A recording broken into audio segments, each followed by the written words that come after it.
پشتونوں کو درپیش سیکورٹی، معاشی،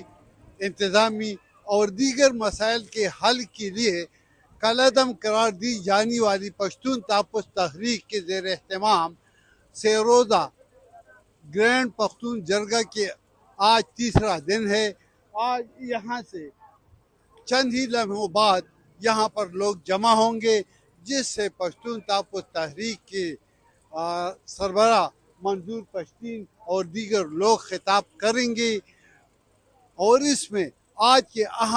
کے اجلاس میں سب سے اہم چیز جو ہے وہ اعلامیہ ہے، جس کو آج رات شام تک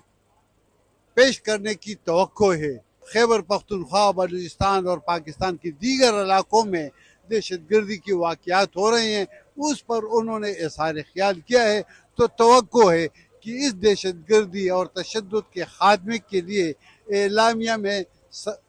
جگہ سر فہرست ہوگی، اعلامیہ میں مطالبہ سر فہرست ہوگا، اور اس پر وزیر اعلیٰ خیبر پختونخوا علی امین گنڈاپور نے عمل درآمد کرنے اور تمام تجاویز کے ساتھ اتفاق کیا ہے۔ حکومتی اداروں کے عہدیداروں کا کہنا ہے کہ دہشت گردی صرف خیبر پختونخوا یا پشتونوں کا مسئلہ نہیں ہے، بلکہ یہ ملک بھر کا مسئلہ ہے، جس میں سب سے زیادہ مالی اور جانی نقصان سیکورٹی اداروں کا ہوا ہے، اور حکومت کی کوشش ہے کہ دہشت گردی کا خاتمہ ہو اور امن قائم ہو۔ شمیم شاہد، وائس آف امریکہ، پشاور۔